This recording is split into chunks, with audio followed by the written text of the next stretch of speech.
I spent 6 months traveling across Africa, and on this trip, I got to volunteer at an orphanage, go inside the Great Pyramids of Egypt, dive with great white sharks, ride an ostrich, visit all these black empires that were never in our history books, stand at the edge of a waterfall, visit a football game, sleep at the edge of an active volcano, visit the church that holds the 10 Commandments and the Ark of the Covenant, and go on a safari. It was a hell of an experience, and it's an experience that you can only get on the continent of Africa.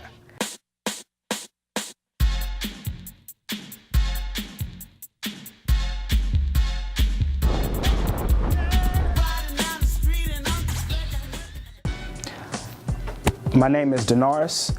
I was born and raised in Atlanta, Georgia, on the east side, Stone Mountain to be specific. I was a little troublesome when I was really young, but I used basketball as my escape.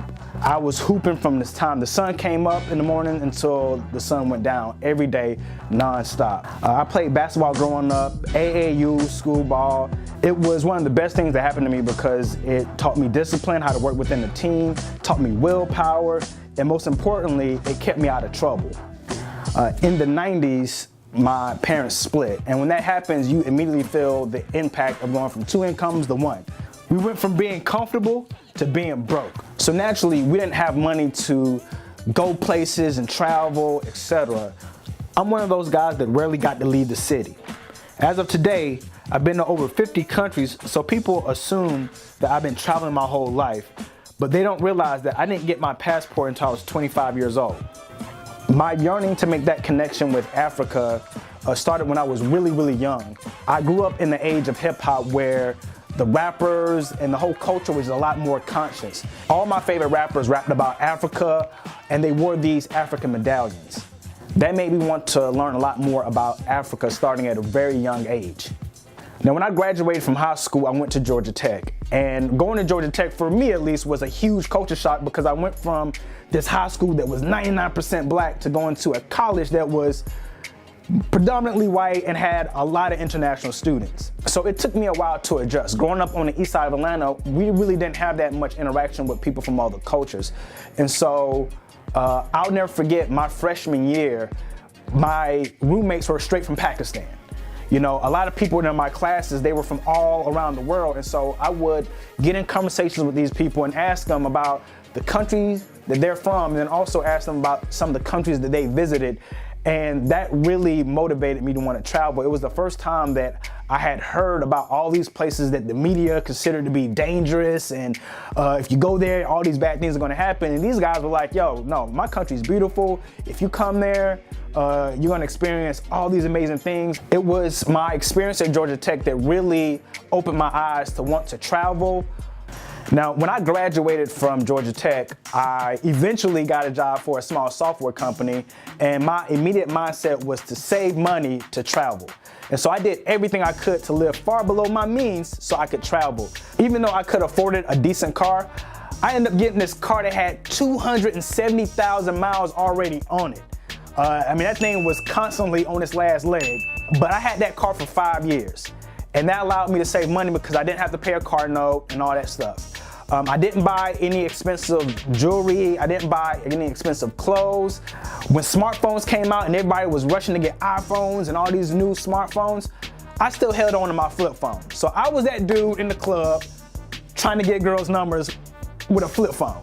My travels all started when my homeboy Omar, who now actually owns a website called We Work to Travel, that's like a black TripAdvisor, he hit me up and was like, yo, let's go to Costa Rica, let's go to Costa Rica.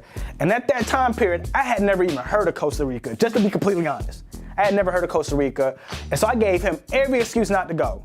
But he kept on, like, hit me up. And so eventually I said, all right, man, fine, I'll go to Costa Rica. And so I went and got my passport. Now, when we eventually ended up going to Costa Rica, we had a good time. And it was really probably one of my most favorite trips I've ever had. Mainly because I was a newbie at it and everything was just so new. And after that Costa Rica trip, it was like that first hit, you know what I'm saying? Like, I became immediately addicted to traveling. I started traveling to more and more places anytime I can use vacation days. And it was a beautiful thing. And then after I was traveling to a lot of different countries, for work, I got put on a project that allowed me to travel a lot more to Europe and Asia. And I got to spend a lot of time with the people I was on projects with and learn more about their countries and their cultures, and then also learn more about places to visit because they would tell me about the places that they've traveled to.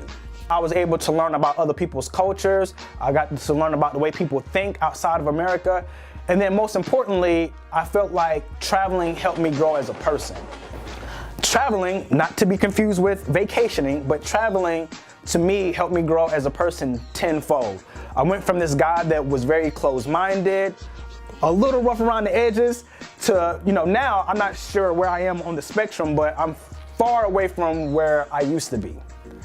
When I came back home, I wanted to tell people about all the different places I had been, but I realized that I really wasn't good with words.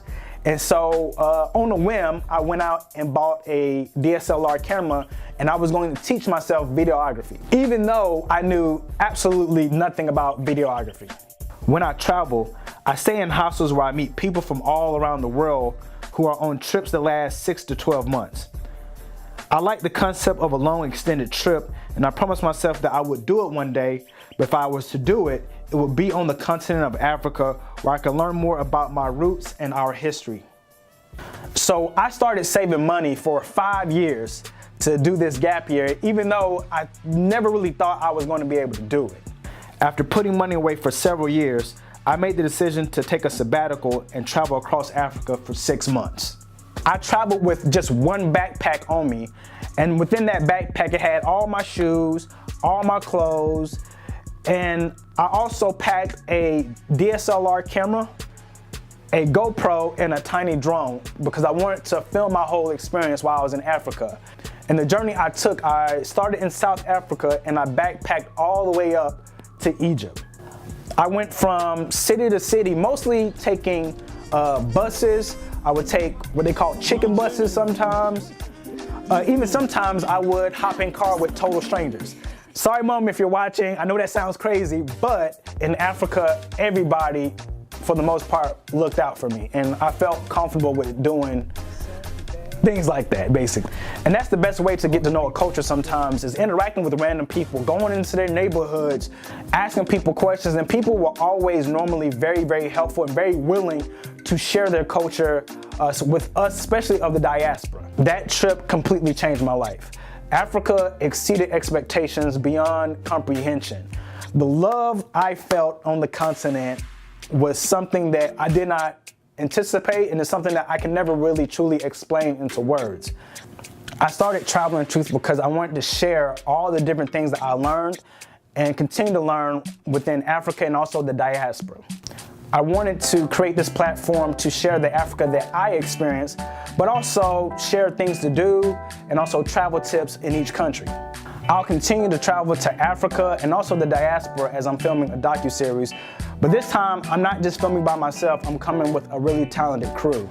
So please, no matter which country you're living in, if you're living in Africa or if you're living anywhere in the diaspora, please hit me up with things to do in your countries, books to read, kings and research, because it is not easy to find information about a lot of the history and the cultures of Africa. Don't forget to subscribe, follow the channel, and follow me on all the different social media platforms at Traveling Truth.